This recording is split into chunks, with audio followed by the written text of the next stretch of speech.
বাংলাদেশ জাতীয়তাবাদী দল বিএনপির অঙ্গ সংগঠন যুবদল স্বেচ্ছাসেবক দল ও ছাত্র দলের আয়োজনে Dhaka to Akhaura long march চলছে। সকালে নয়াপল্টনে লং মার্চে উদ্বোধন করেন বিএনপির সিনিয়র যুগ্ম মহাসচিব রুহুল কবির রিজভী। এ সময় তিনি বলেন, যারা চট্টগ্রাম দখলের হুমকি দেয় তাদের প্রতিহত করবে এদেশের দেশপ্রেমিক জনতা। ভারত এখন গণতান্ত্রিক দেশগুলোর সমালোচনার সম্মুখীন বলেও মন্তব্য করেন রিজভী। বিস্তারিত রিপোর্টে আবু সাইদ অপু। বাংলাদেশ জাতীয়তাবাদী দল বিএনপির অঙ্গ সংগঠন যুবদল স্বেচ্ছাসেবক দল ও ছাত্র দলের নেতাকর্মীরা ঢাকা টু আখাউড়া লং মার্চে অংশ নিতে সারা দেশ থেকে হাজার হাজার নেতাকর্মী এসে জড়ো হয় বিএনপি নয়াপল্টন কেন্দ্রীয় কার্যালয়ের সামনে। ভারতের আগরতলায় বাংলাদেশের সহকারী হাইকমিশন হামলা, কলকাতায় জাতীয় পতাকার অবমাননা ও উস্কানিমূলক অপপ্রচারের প্রতিবাদে সকালে নয়াপল্টনে বিএনপির কেন্দ্রীয় কার্যালয়ের সামনে থেকে শুরু হয় এই লং মার্চ। আমাদের স্পষ্ট হুঙ্কার যে ভারত তার নিজের সার্বভৌমত্ব নিয়ে থাকে, বাংলাদেশ স্বাধীন দেশ, বাংলাদেশের আগ্রাসনের প্রতিবাদে আমাদের এই হুঙ্কার। বাংলাদেশ কোনো ফেসিবাদকে আশ্রয় দিবে না। ভারত যদি কোনো ফেসিবাদকে আশ্রয় দেয়, সে আশ্রয়ের বিরুদ্ধে বাংলাদেশে আশ্রয় দিবে। বাংলাদেশকে নিয়ে যে ধরনের বাজে মন্তব্য এবং স্বাধীনতার সার্বভৌমত্বের প্রতি যে ধরনের হুমকি আসছে, এটি কোনো ক্রমেই কাম্য নয়। আমরা আশা করব ভারত তার জায়গা থেকে সচেতন হয়ে দায়িত্বশীল আচরণ করবে। দেশের প্রতিটি নাগরিক এক হব, ঐক্যবদ্ধ হয়ে আমরা আন্দোলন সংগ্রাম করব এবং তারা যেন আমাদের দেশে আগ্রাসন করতে না পারে, বিশ্ববাসীর কাছে আমরা জানান দেব। কর্মসূচির উদ্বোধন করেন বিএনপির সিনিয়র যুগ্ম মহাসচিব রুহুল কবির রিজভী। তিনি বলেন, দিল্লির সাম্প্রদায়িক শাসকরা লেডি ফারাওকে 16 বছর ধরে ক্ষমতা রাখতে সমর্থন দিয়েছেন। আজ ভারত গণতান্ত্রিক দেশগুলোর সমালোচনার কেন্দ্রবিন্দুতে পরিণত হয়েছে। আজকে ভারতের শাসক গোষ্ঠী গোটা পৃথিবীর গণতান্ত্রিক দেশগুলোর কাছে তারা সমালোচিত, অথচ ভারত গণতান্ত্রিক দেশ, অথচ ওরা নিজেরা গণতান্ত্রিক দেশ, কিন্তু ওরা চায় না বাংলাদেশ তারা এখানকার জনগণের কথাই চলুক। বন্ধুরা আমার, ওরা বাংলাদেশের মানুষের রক্তের যে তেজ, তাদের যে আত্মশক্তি, তাদের যে বীরত্ব, তাদের যে দৃপ্ত পদবিক্ষেপে এগিয়ে যাওয়ার যে ঐতিহ্য, এইটা দিল্লির সাউথ ব্লক ওরা বুঝতে পারেনি। লং মার্চকে কেন্দ্র করে অপ্রীতিকর ঘটনা এড়াতে পুলিশ, বিজিবি ছাড়াও দলীয়ভাবে স্বেচ্ছাসেবকরা কাজ করছে। আমাদের দেশের স্বাধীনতা সার্বভৌমত্ব রক্ষার জন্য আমরা প্রস্তুত থাকবো, আমরা মোকাবেলা করবো ইনশাআল্লাহ। কোনো ধরনের শক্তি যেন এই দেশে আমাদের হস্তক্ষেপ করতে না পারে। ইন্ডিয়া যত ষড়যন্ত্র করুক, এই ষড়যন্ত্র কোনো সফল হবে না। ভারতের আধিপত্য যেন বাংলাদেশের ওপর কোনোভাবেই আগ্রাসন ফেলতে না পারে, আর সেই লক্ষ্যে বিএনপির এই লং মার্চ। তবে এই লং মার্চের ফলপ্রসূ কতটুকু করাবে তা হয়তো সময় বলে দেবে। পল্টন থেকে আবু সাইদ অপু, মাই টিভি, ঢাকা। ভারত ফেরত না দিলেও বাংলাদেশের সাবেক প্রধানমন্ত্রী শেখ হাসিনার বিচার চলবে বলে জানিয়েছেন আন্তর্জাতিক অপরাধ ট্রাইব্যুনালের চিফ প্রসিকিউটরের বিশেষ পরামর্শক টবি ক্যাটম্যান। জুলাই-আগস্ট গণহত্যার বিচারে আন্তর্জাতিক মানদণ্ড মেনেই হচ্ছে বলেই জানান তিনি। সকালে আন্তর্জাতিক অপরাধ ট্রাইব্যুনালের কার্যক্রম পরিদর্শন করে তিনি এসব কথা বলেন। এ সময় চিফ প্রসিকিউটর বলেন, আসামি পক্ষ চাইলে বিদেশি পরামর্শক নিয়োগ করতে পারবে। সাইদুর রহমান আবির আছেন বিস্তারিত রিপোর্টটি নিয়ে।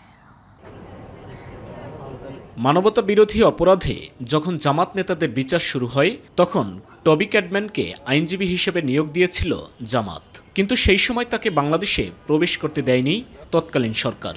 তবে অগস্ট পরবর্তী পরিস্থিতির পর লন্ডন ভিত্তিক গার্নিকা 37 ল ফার্মের যুগ্ম প্রধান ব্রিটিশ আইনজীবী টবি ক্যাটম্যানকে আন্তর্জাতিক অপরাধ ট্রাইব্যুনালের চিফ প্রসিকিউটরের বিশেষ পরামর্শক হিসেবে নিয়োগ দেয় অন্তর্বর্তীকালীন সরকার।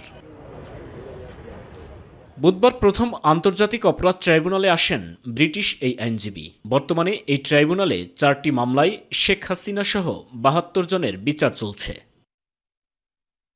চিফ প্রসিকিউটর সহ অন্যান্য প্রসিকিউটর ও তদন্ত সংস্থার কর্মকর্তাদের সঙ্গে বৈঠক শেষে টবি ক্যাটম্যান জানান, গণতান্ত্রিক দেশের দাবিদার হিসেবে ভারতের উচিত হবে আইন মেনে চুক্তি অনুযায়ী শেখ হাসিনাকে বাংলাদেশে ফেরত দেওয়ার উদ্যোগ নেয়া। So I do have some experience as a prosecutor in extradition matters. Obviously there is an extradition treaty between Bangladesh and India, but certainly we would hope, and certainly we would make a call to India as a democratic state, that they respect the rule of law and they respect a lawful and proper request for her extradition when an extradition request is made. Bharat ফেরত না দিলেও বাংলাদেশের সাবেক প্রধানমন্ত্রী শেখ হাসিনার বিচার চলবে জানিয়ে তিনি বলেন, জুলাই আগস্ট গণহত্যার বিচার আন্তর্জাতিক মানদণ্ড মেনেই চলবে। I've discussed with the United Nations, I've discussed with the UK, US embassies and with the EU, and there is a great deal of support for this process because it is regarded as being a credible process and a much needed process to re-establish the rule of law in Bangladesh. I think you can all see the progress that has been made so far politically and legally. That process will be continued, and I will do whatever I can to support this office to ensure that these trials meet the highest international standards. এ সময় chief prosecutor বলেন, আসামি পক্ষ চাইলে বিদেশি পরামর্শ নিয়োগ করতে পারবে, তবে আইনজীবী হিসেবে মামলা পরিচালনায় বার কাউন্সিলের অনুমতি লাগবে। ডিফেন্সের পক্ষ থেকেও তারা যদি এই ধরনের কনসালটেন্ট নিয়োগ করতে চান, তাদের পক্ষে অ্যাডভাইস গ্রহণ করার জন্য সেটাও তারা করতে পারবেন, কিন্তু তারা কোর্ট রুমে লয়ার হিসাবে সরাসরি করতে হলে বার কাউন্সিলের পারমিশন ছাড়া করতে পারবেন না। সাইদুর রহমান আবির, মাই টিভি, ঢাকা। বাংলাদেশের মানুষ আর কারো চোখ রাঙানিকে পরোয়া করে না মন্তব্য করে জামায়াতে ইসলামী বাংলাদেশের আমির ডক্টর শফিকুর রহমান বলেছেন, জাতীয় স্বার্থের জায়গায় সবাইকে ঐক্যবদ্ধ থাকতে হবে। সকালে রাজধানীর মগবাজারে আল ফালাহ মিলনায়তনে কেন্দ্রীয় মজলিস শুরার অধিবেশন শেষে সাংবাদিকদের তিনি কথা বলেন। জুলাই আগস্টের বিপ্লবে জাতির বিরুদ্ধে পতিত সরকার যুদ্ধ করেছে বলেও মন্তব্য করেন জামায়াত আমির। বিস্তারিত রিপোর্টে জাহিদ আহমেদ বাবু। কেন্দ্রীয় মজলিসের শুরার অধিবেশনে দেশের চলমান রাজনৈতিক পরিস্থিতি ও পতিত স্বৈরাচার সরকারের বিগত 16 বছরের জুলুম নির্যাতনের নানা প্রসঙ্গ নিয়ে কথা বলেন জামায়াতে ইসলামীর আমির।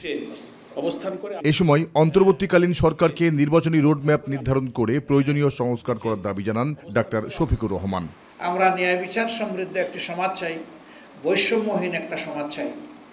সেই বৈষম্যহীন এবং ন্যায় বিচার সমৃদ্ধ সমাজ গড়তে হলে সুষ্ঠু নির্বাচনের মধ্য দিয়ে কাউকে না কাউকে এদেশের দায়িত্ব তুলে নিতে হবে হাতে। কতিপয় গুরুত্বপূর্ণ বিষয়ে আপনাদেরকে সংস্কার সাধন করে সুষ্ঠু নির্বাচনের জন্য সমতল মাঠ তৈরি করতে হবে। বাংলাদেশের মানুষ আর কারো চোখ রাঙানিতে পরোয়া করে না মন্তব্য করে জাতীয় স্বার্থের জায়গায় সবাইকে ঐক্যবদ্ধ হয়ে থাকার আহ্বান জানান তিনি। এর জন্য একটি রোডম্যাপ দরকার। এরপরে আমরা বলেছিলাম যে সংস্কারের এই মৌলিক বিষয়গুলা সম্পন্ন হওয়ার সাথে সাথেই নির্বাচন অনুষ্ঠানের পদক্ষেপ আপনাদেরকে নিতে হবে। জাহিদ আহমেদ বাবু, মাই টিভি, ঢাকা। পানি সম্পদ এবং পরিবেশ, বন ও জলবায়ু পরিবর্তন মন্ত্রণালয়ের উপদেষ্টা সৈয়দা রিজওয়ানা হাসান বলেছেন, ভারতের সঙ্গে বিদ্যুৎ নিয়ে চুক্তিগুলো বাতিল করে দেয়া এত সহজ নয়। চুক্তিগুলো থেকে বের হয়ে আসাও অনেক ব্যয়বহুল। সকালে রাজধানীতে এক অনুষ্ঠানে তিনি এসব কথা বলেন। সৈয়দা রিজওয়ানা হাসান বলেন, বাংলাদেশের সঙ্গে আদানি সহ বিভিন্ন গ্রুপের চুক্তিগুলো অসম চুক্তি। বেসরকারি শিল্পগুলোকে নবায়নযোগ্য জ্বালানির ব্যবহারে যাওয়ার কথা বলা হবে। জ্বালানি খাতের চুক্তিগুলো রিভিউ করা প্রয়োজন। সাম্প্রতিক সময়ে আমরা দেখলাম যে হাইকোর্টও সরকারের পলিসি সংক্রান্ত বিষয়ে ইন্টারভিন করলো, এবং যেহেতু হাইকোর্টও ইন্টারভিন করেছে, সরকারও ইতোমধ্যে কিছু কিছু সংস্কার করে ফেলেছেন যেগুলো বহুল বিতর্কিত ছিল। যেমন ধরেন বিদ্যুতের দাম বাড়িয়ে দেওয়া, কুইক রেন্টাল, এগুলো অলরেডি বড় বড় সংস্কারের পর্যায়ে পড়ে, কারণ এত বছর কথা বলেও তো কিছু করা যায়নি। এখন যদি 2 মাসের মধ্যে এই আইনগুলো বাতিল করে যায়, আমি তো বলবো সেগুলো বড় বড় সংস্কার। তো আশা করি এই চুক্তিগুলো অ্যাসেসমেন্ট করে এনার্জি সেক্টরের একটা প্রকৃত চিত্র যখন তুলে ধরা হবে, তখন এই ধরনের সভাগুলো থেকে যেই মতামতগুলো আসবে সেগুলো সন্নিবেশ করে সরকার নিশ্চয়ই একটা কংক্রিট অ্যাকশন প্ল্যান করতে পারে। পার্বত্য অঞ্চলকে শিক্ষা, প্রযুক্তি ও অর্থনৈতিকভাবে এগিয়ে নিয়ে যেতে হবে বলে মন্তব্য করেছেন অন্তর্বর্তীকালীন সরকারের প্রধান উপদেষ্টা ডক্টর মোহাম্মদ ইউনূস। তিনি বলেন, প্রাকৃতিক সৌন্দর্য সম্পদে পরিপূর্ণ পার্বত্য জেলাগুলো বাংলাদেশের সবচেয়ে উন্নত অঞ্চল হতে পারত, কিন্তু সবচেয়ে পেছনে পড়ে আছে। সকালে আন্তর্জাতিক পর্বত দিবস উপলক্ষে আয়োজিত অনুষ্ঠানে ভার্চুয়ালি যোগ দিয়ে তিনি এসব কথা বলেন। প্রধান উপদেষ্টা আরও বলেন, পার্বত্য এলাকাগুলো দুর্গম, কিন্তু প্রযুক্তি দিয়ে এ দূরত্ব জয় করা যাবে। আতিকুর রহমান আছেন বিস্তারিত রিপোর্টটি নিয়ে। আন্তর্জাতিক পর্বত দিবস উপলক্ষে রাজধানীর বেইলি রোডে পার্বত্য চট্টগ্রাম কমপ্লেক্সে আয়োজিত আলোচনা সভায় যমুনা থেকে ভার্চুয়ালি যুক্ত হন অন্তর্বর্তী সরকারের প্রধান উপদেষ্টা ডক্টর মোহাম্মদ ইউনূস।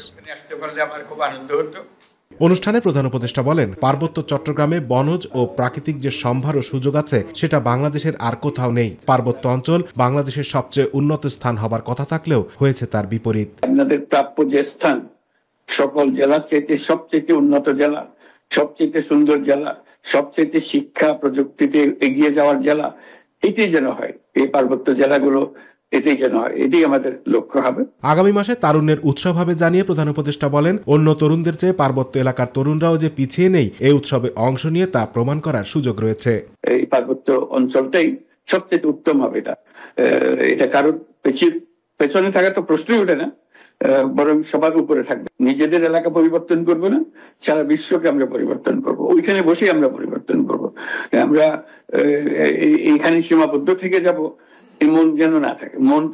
মনের সীমা রেখাটাকে বাড়িয়ে দেবো, যে সারা বিশ্বে আমরা কৃতিত্ব দেখাবো, আমাদের নৈপুণ্য দেখাবো, আমাদের ঐতিহ্য দেখাবো, সবাই এটা উপভোগ করবে। ডক্টর ইউনূস বলেন, পার্বত্য অঞ্চলের ছেলেমেয়েরা হবে বিশ্ব নাগরিক। সমতলের সঙ্গে ভেদাভেদ থাকলে তা দূর করে পরস্পরের প্রতি শ্রদ্ধাবোধ নিয়ে এগিয়ে আসতে হবে বলেও যোগ করেন প্রধান উপদেষ্টা। এই প্রতিষ্ঠাটা আমরা। আতিকুর রহমান তিতাস, মাই টিভি।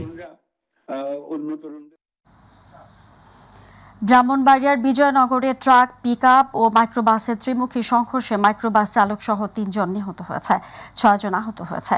সকালে ঢাকা সিলেট মহাসড়কের বিজয়নগরের বারোঘড়িয়া এলাকায় দুর্ঘটনা ঘটে। নিহতরা হলেন মাইক্রোবাসের চালক পাভেল মিয়া, নাসিরনগর দাঁত মণ্ডল গ্রামের ফজিলাতুন্নেসা, হবিগঞ্জের মাধবপুর উপজেলার রামপুরের শিশু রাইসা। খাটিহাতা হাইওয়ে থানার ভারপ্রাপ্ত কর্মকর্তা মারগুব তৌহিদ জানান, কুমিল্লাগামী একটি ট্রাকের সাথে বিপরীত দিক হতে আসা মাইক্রোবাসের মুখোমুখি সংঘর্ষ ঘটে। স্থানীয় লোকজন আহতদের উদ্ধার করে চিকিৎসার জন্য সিলেট ওসমানী মেডিকেল কলেজ হাসপাতালে প্রেরণ করে। দুর্ঘটনা কবলিত গাড়ি ৩টি থানা হেফাজতে আছে। লক্ষ্মীপুরে একটি বাসে গ্যাস রিফিলের সময় সিলিন্ডার বিস্ফোরণে ঘটনাস্থলেই আবুল কালাম নামের একজন নিহত হয়েছেন। এ সময় আহত হয়েছেন আরও ৩ জন। আশঙ্কাজনক অবস্থায় থাকা আহতদের লক্ষ্মীপুর সদর হাসপাতালে প্রাথমিক চিকিৎসা শেষে ঢাকায় পাঠানো হয়েছে। ভোর ৪টার দিকে লক্ষ্মীপুর পৌর শহরের মুন্সিগঞ্জ এলাকার মুক্তিগঞ্জ এলাকার গ্রিন লিফ সিএনজি ফিলিং স্টেশনে দুর্ঘটনা ঘটে। ঘটনাস্থলে আতঙ্ক ছড়িয়ে পড়লে খবর পেয়ে লক্ষ্মীপুর ফায়ার সার্ভিসের একটি ইউনিট ঘটনাস্থলে পৌঁছে আহতদের উদ্ধার করে সদর হাসপাতালে পাঠায়। আহতদের মধ্যে ৩ জনের অবস্থা আশঙ্কাজনক হওয়ায় তাদের ঢাকা মেডিকেলে পাঠানো হয়েছে।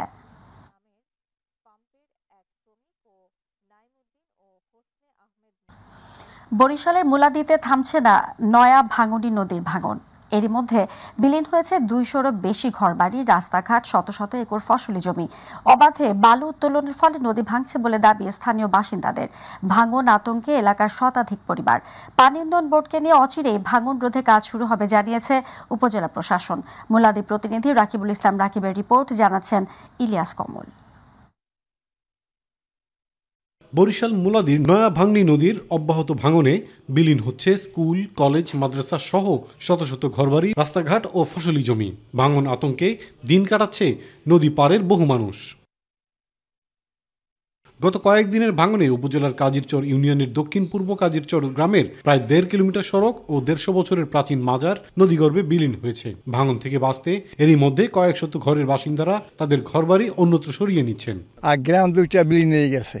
আর মাজারের জন্য অনেক চেষ্টা করছি, যে নদী ভাঙ্গলের জন্য আর গোপনে গোপনে বালি উঠে যায়। মানে হঠাৎ করে ভাঙে যাওয়ার পর আমার যাবার মতো স্থান নাই। আমাদের এখানে পরিবারগুলো সব সরে যাইতেছে, নদী ভাঙ্গলের কারণে ফসলের জমিগুলো নষ্ট হয়ে যাইতেছে। ভাঙন রোধে সরকারি কোনো পদক্ষেপ না থাকায় খোলা আকাশের নিচে নির্ঘুম রাত কাটাচ্ছেন নয়া ভাঙনী নদী পাড়ের মানুষ। নদী পাড়ের মানুষ বলছেন, প্রভাবশালী ড্রেজার ব্যবসায়ীদের অবাধে বালু উত্তোলনের ফলেই ভাঙন থামছে না। বালুর কারণে বালু নিতে আছে কাটিয়া, এর লাগি আমরা এখানে একটু সরকারি সাহায্য চাই। আমাদের জমি জমা সব ভাঙ্গে নিতে আছে, এর জন্য আমরা কোনো বরাদ্দ তা কিছু হয় না, সমাধানে যায় না, কেউ ফিরিয়ে আরে না। এই বিষয়ে জানতে চাইলে পানি উন্নয়ন বোর্ডের সাথে কথা বলে দ্রুতই ভাঙন রোধে ব্যবস্থা নেওয়া হবে জানিয়েছে উপজেলা প্রশাসন। ছোট প্রায় ১০০ মিটারের মতো ভাঙন শুরু হয়েছে, সেটা আমরা পরিদর্শন করেছি। আমরা পানি উন্নয়ন বোর্ডের কাছে এই বিষয়টি রিপোর্ট করেছি, তারা তাদের প্রয়োজনীয় ব্যবস্থা গ্রহণের আশ্বাস দিয়েছে। ইলিয়াস কমল, মাই টিভি।